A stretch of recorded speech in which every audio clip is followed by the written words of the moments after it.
advisory service, new entrants video. Today we're looking at covering land maintenance forms, LMFs as they're called, from RPID and its form PF06. We're going to have a wee look at entitlements and regions, national reserve and purchasing and leasing of entitlements, and also a look on single application forms as well. So once you're registered with rural payments, you'll be allocated a business reference number. So your next step, and some of you may have done this already, is basically to do a land maintenance form and submit it to RPID. Now it can be done on paper or online, and there's multiple uses for the land maintenance form. So it could be, what you need to do is to get your land over onto your business reference number to get you a location code, or it may be used for splitting fields or for notifying of ineligible areas. So there's various different uses for the land maintenance form. So notification, when you take over your land, it's going to depend if you've purchased farmland, if you've purchased croft land, or if it's a tenancy or a croft tenancy. So for farmland, you're looking at the proof of purchase or the tenancy agreement, which would go in and both parties would sign the land maintenance form. For crofting tenancies or for crofting change of ownership, you're looking at needing some notification from the Crofting Commission that you've actually had it changed over on the Crofting Commission register of crofts into your name. So moving on to entitlements, you've got your BRN, done your land maintenance form, so now it comes to entitlements. So in terms of entitlements, there's 3 different types of entitlements: Region 1, Region 2 and Region 3. Now Region 1 is basically improved land, improved grassland or arable land, and these regions are allocated by RPID. Most fields will already have been allocated a region if they've been claimed since 2015.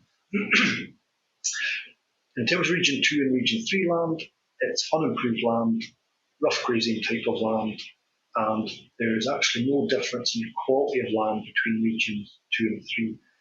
It basically looks on a historic LFAS category, where Region 2 would have supported a greater number of stock grazing, stocking density, and that's how they have been allocated. So in terms of entitlements, there's 3 different options. There's the National Reserve, where you can apply for entitlements and be allocated entitlements if you come under the young farmer or the new entrant categories. Or it might be a case of, if you don't, you might need to look at purchasing and leasing. But for the National Reserve, it's an application that is part of your single application form. And basically for the young farmer, you need to be under 41 years of age on the 31st of December, so for under 41 by the 31st of December 2022 for this year. And you can apply for an award, and you're setting up as the head of an agricultural holding for the very first time. A new entrant is if you started agricultural activity since 2013 and you've not had any activity in your own name or at your own risk in the 5 years preceding the start of the activity. So if you start activity in January 2022, as long as you had no activity, the agricultural activity in your name for the 5 years preceding that, you would hopefully be able to apply and be successful to the National Reserve. So things you need to consider for your National Reserve application: if you meet the first criteria, for a new entrant, you'd be looking at having proof of sales or purchases, so that could be you sold livestock or wool, grain, hay, straw, silage. And for purchases, you've bought some agricultural machinery or equipment, you've bought maybe feed or seeds, livestock, or if you've plenty of money, fertilisers this year. You can also have proof of your herd or flock records and your registration with Scottish ID for cattle or sheep or pigs, and confirmation of the date the business was registered. For the young farmer, you obviously would have to have your driver's licence or certificate or passport, and you would also need something from either accountant or solicitor to confirm that you're head of a partnership, a bank letter to show that you can sign checks, you're authority to sign checks, or accountants later confirm your share of the capital held in the business. If you don't think you'd be eligible for National Reserve, there is also the other avenues, which is purchasing or leasing of entitlements.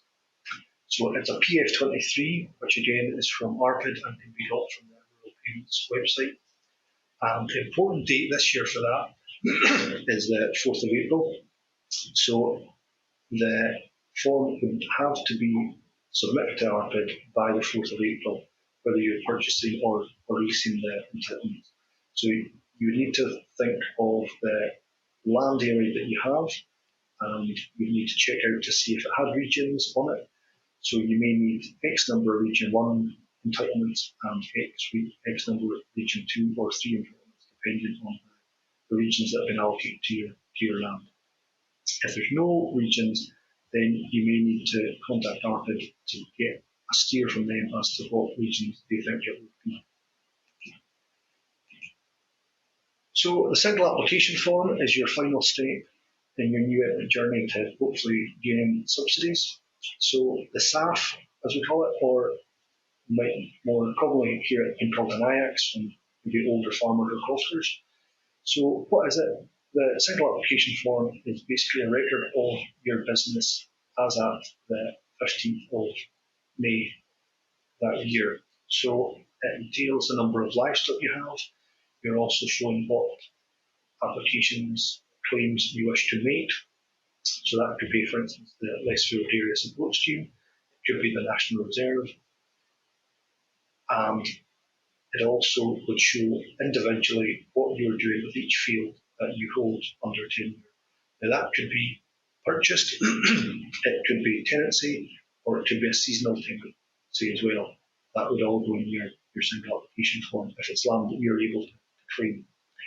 The reason for doing it basically is to try and get help in terms of subsidies, and it is also a means to an end for other claims you may wish to make where the business has to put in a single application form to be able to apply for other grants. So this, normally the 15th of May is the date for the single application form. This year it's the 16th of May, just because of the 15th of May landing on Sunday. So in terms of your single application form, for the fields, the field ID will be there for you because you've done your land maintenance form, so your fields are all over.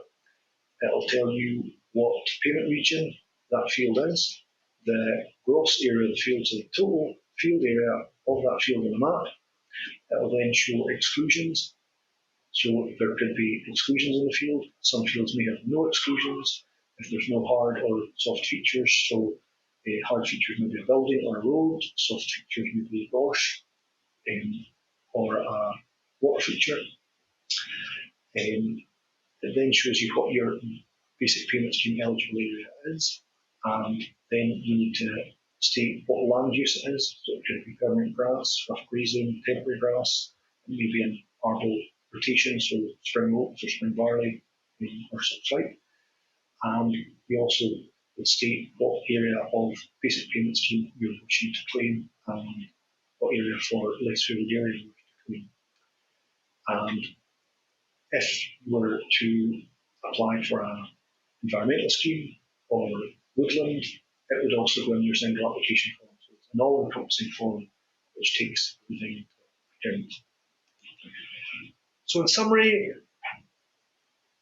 for your land maintenance form, you want to get it in as soon as you possibly can. Don't leave things to the last minute. So entitlements wise, if you need to purchase or lease entitlements, 4th of April 2022 for this year. Normally it's the 2nd of April, and for the single application form, 16th of May 2022. Other years it may well be the 15th of May. But don't leave it to the last. That is the absolute deadline to get it in. For the entitlements, if you miss that date, the entitlement transfer will go through.